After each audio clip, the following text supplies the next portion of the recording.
Olá pessoal, bem-vindos a mais um vídeo do Methods Cloud RP. Hoje vamos falar então sobre relatórios e consultas financeiras. Então, aqui dentro do menu financeiro, a gente tem então o contas a receber.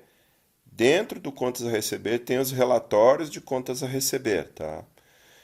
Dentro do contas a pagar tem os relatórios de contas a pagar. Então, se eu entrar aqui, ele vai me abrir o selecionador, que eu posso filtrar por empresa, eu posso filtrar por data de vencimento. Então, por exemplo, eu quero todos os títulos que vencem do dia 1/5 de 22, tracinho até 31/5 de 22.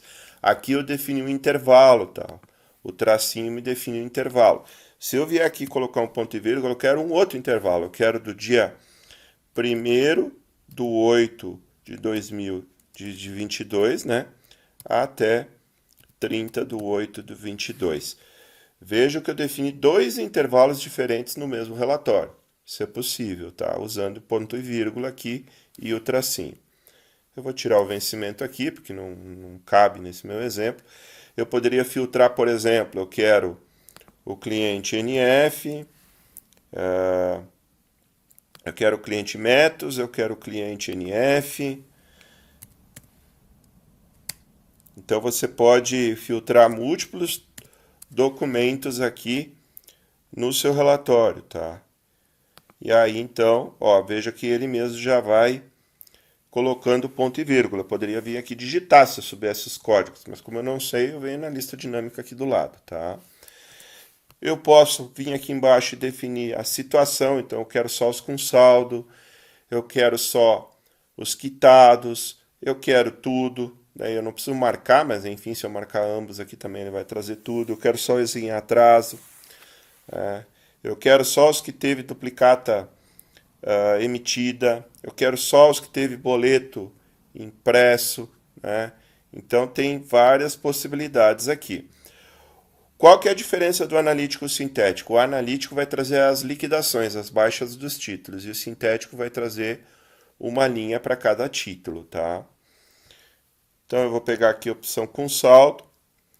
E aqui, então, eu também tenho o selecionador de pessoas, que eu poderia vir aqui, por exemplo, e filtrar. Eu quero algum filtro diferente aqui por estados, títulos por representante, né? Enfim, você poderia ter outras situações aqui para poder pesquisar. Ou você deixa em branco, daí ele só vai respeitar a seleção aqui da primeira tela, né? Aqui, então, você vai definir a ordenação, que é como você quer um subtotal desses títulos por vencimento, por exemplo, você pode vir aqui e dar um subtotal por vencimento, ou você quer um subtotal por cliente, né? Aí você põe aqui o nome do cliente, que daí ele vai te dar um subtotal por cliente. E ainda você pode dar uma ordenação. Eu quero ordenado por emissão ou por vencimento. Não, eu quero por emissão, por vencimento. Aí você vai gerar o relatório, né? E ele vai gerar, então, o relatório conforme essa seleção aqui que eu montei, tá? Então, é bem tranquilo. Observe que ele me gerou, então, esse título aqui, esse cliente, então, com o subtotal dele aqui, né?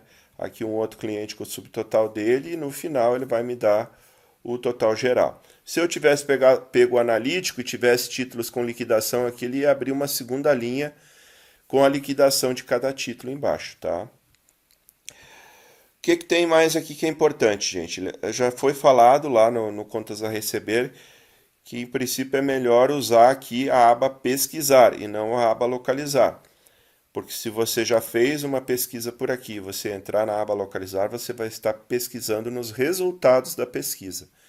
Então, é importante que venha aqui sempre na aba, no botão pesquisar do título. E aqui você tem os mesmos filtros que a gente acabou de ver no relatório, tá? O contas a pagar tem exatamente o mesmo comportamento, tá, pessoal? Então não vou entrar em detalhes aqui. O relatório de baixas, tá? Aí eu já não estou olhando com o enfoque do título, estou olhando com o enfoque da liquidação dos títulos, tá? Então eu quero ver todas as liquidações que aconteceram do dia 1º/5 de 22 até 31/12 de 22. Aqui estou filtrando pela data do pagamento, tá? E aqui também eu tenho a opção de ordenação, eu posso gerar subtotais, né, por os campos aqui, tá? Dentro da mesma lógica. Então aqui eu só quero ver as liquidações, tá? Tem aqui também relatórios de adiantamentos, que daí a gente vai ver juntamente com essa função. ABCs, tá? O que é um ABC? Eu quero ver, por exemplo, uma linha para cada cliente com que eu tive de títulos emitidos, por exemplo, para aquele título, né, para aquele cliente naquele período. Então eu vou emitir uma ABC. Eu posso aqui definir então pela data do vencimento, né, tudo que foi, né, quitado, né, com vencimento no mês tal, por exemplo, ele vai me dar uma linha para cada cliente com o total de títulos quitados naquele período. Ah, não, mas eu quero independente se foi quitado ou não, né? Eu pego com saldo, por exemplo, e eu poderia pegar aqui pela data de emissão, né? Então depende do critério que você tá escolhendo no relatório, tá? Aqui então temos também mais relatórios do módulo aqui embaixo, né? Esse relatório de posição, ele é um relatório para me dar o saldo retroativo de um cliente, por exemplo, em determinado espaço de tempo, tá? Então eu posso vir aqui, né, definir meu emissor e eu quero dar a database para trás. Eu quero saber como estava os saldos dos meus clientes naquela data. Daí eu posso definir aqui se eu quero de contas a pagar ou contas a receber. E eu posso definir analítico ou sintético aqui, dependendo. A minha database vai ser pela data do pagamento ou data do crédito, né? Isso aqui é um relatório contábil, tá, gente? Então, muitas vezes o contador nos pede assim, eu quero saber como que estava o teu contas a pagar e o teu contas a receber na virada do mês. E você já está lá na metade do mês seguinte. Então, você pode colocar a data lá do dia 31, por exemplo, do mês anterior, e ele vai te gerar essa posição, tá? O Diário Auxiliar de Clientes e Fornecedores também é um relatório muito utilizado para fins contábeis, né? Ele trabalha mais ou menos na mesma ideia do posição, mas ele já trabalha com um layout um pouquinho diferente, um layout diário, compondo o saldo de clientes e fornecedores da conta geral de clientes e fornecedores de forma diária, tá? Aqui a gente tem também, dentro do Caixa e Bancos, alguns relatórios, que acho que algumas consultas que é interessante a gente dar uma olhadinha, né? Aqui, então, a gente tem a consulta da movimentação bancária, que é uma consulta também que eu posso pesquisar, por exemplo, as movimentações bancárias de uma determinada data, por exemplo. Eu venho aqui e ponho qual a data? A data da emissão, a data que eu os movimentos que eu incluí manualmente naquela data, né? Você pode solicitar, então, essas pesquisas, né? Eu poderia pesquisar pelo número do documento, né? Eu poderia pesquisar pelo histórico de baixa, né? Os reconciliados ou todos, né? Então, tem várias possibilidades aqui na consulta, sendo que aqui também eu posso fazer a reconciliação a partir aqui dessa consulta também. Eu não marcar todos aqui e reconcilio, tá?